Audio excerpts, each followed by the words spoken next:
So what we got in the room right now is the Covenant, my nigga E-Saga, my nigga Sessamil. You know, me myself, production-wise, you know, I'm honored to be a part of the project just because of the level of skill that these niggas right here possess. You know what I'm saying? And the amount of knowledge that all of us have about the skill of MCing, as well as adding, you know, my knowledge on the production, I feel like this could be nothing shorter than a masterpiece. So y'all in for some shit. But how long does this relationship really go back? You know, between you two?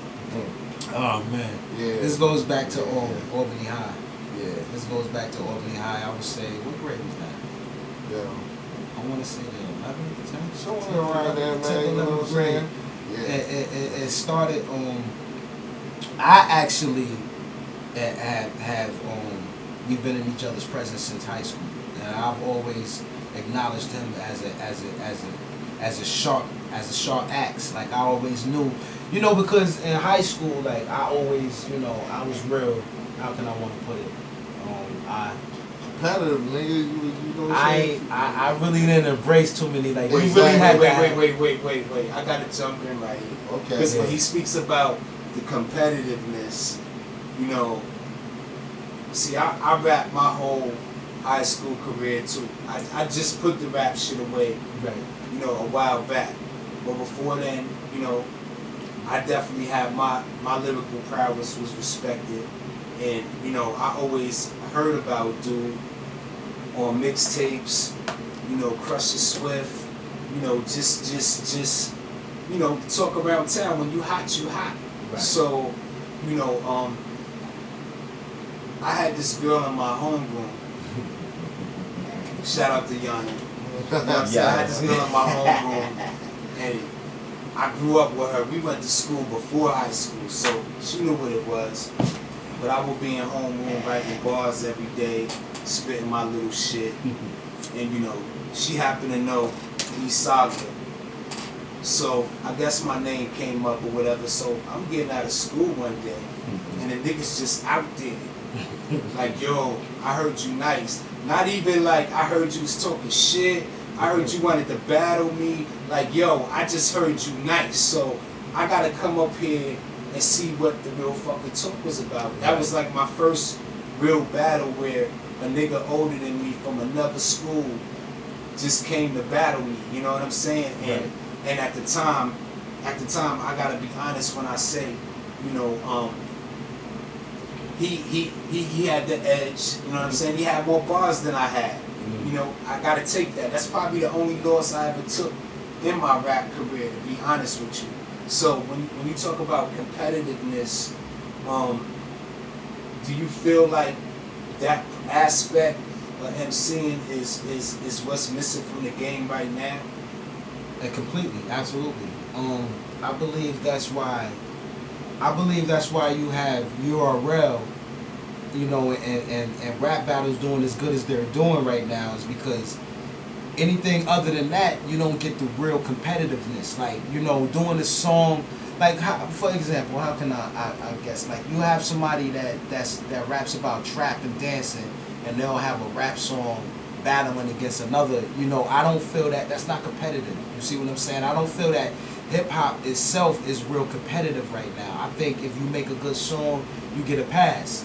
In URL, it's competitive, and you have artists that are stepping out of, you know, their artistry going into the battle scene, because basically, you know, real MCs started from that, from competitive, from battling. And, you know, not to get off the subject, but when I met him, I was, you know, he was coming from Long Island, and when I met him, it was more like, who's this dude? Like, who is this? Like, he's gonna have to, you know, he's gonna have to come with some bars for me to even acknowledge him as a rapper, and they don't do that these days. Like, you know, I remember back in sessions, everybody, when you started rapping, everybody ain't jump in like double dutch, you know, and start spitting their rhyme. You knew better than to even start rapping. So, you know, I heard him and I was like, wow, he was, you know, he was very, very spectacular, as I would like to say. Like, he had bars. From that point, I always felt like I wanted to have him near me. You understand what I mean? Like, I'm somebody, like, if I feel that somebody could be a possible threat to me, I would rather them be with me. You understand what I mean? So I've always had a good bonding with him, all the way from high school. As the years progressed, it was a situation where it was me and another artist by the name of Maestro, Bland, but back then his name was Maestro, and we had a group called Hell Click. And I immediately was like, I want to bring Sessamil in. You know what I mean? Like, bottom line, I need him as a part of this situation to make this situation all go, you know, as I thought back then planned. It didn't go as, you know, we thought it would, but we still kept in contact, and we do like we did back in high school. Like, we'll still call each other and just go bar for bar for bar for bar. So I'm very comfortable with him, and it's also a very friendly, you know, competitive nature between us both. Like, we're both competitive with each other, which makes our bars go all the way off to the next field. So, you know, once again, y'all can accept y'all can expect, pardon me, a great project with Soundwave on the track. I don't understand how this won't be nothing less than a classic, and that's what's coming to you. So Sess, what's the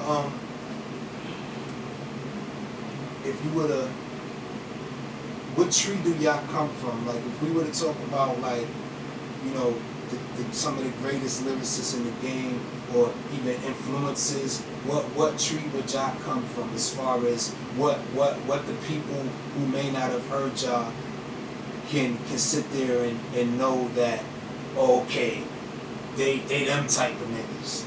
Well, you know what? I'll tell you right now, the catalog is endless, man.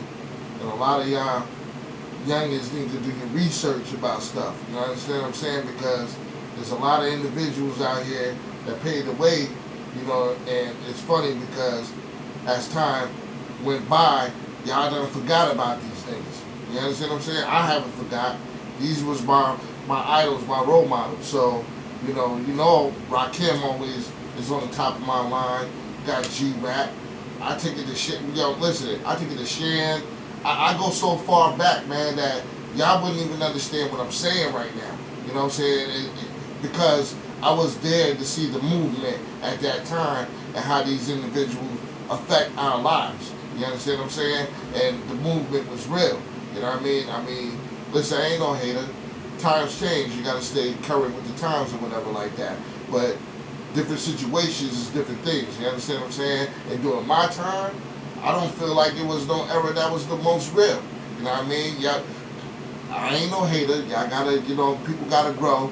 But, a lot of y'all generation now was learning from our generation. You understand what I'm saying? So, when you ask me a question like that, it's endless, man, because there's a lot of names that I left out that was influential in my life.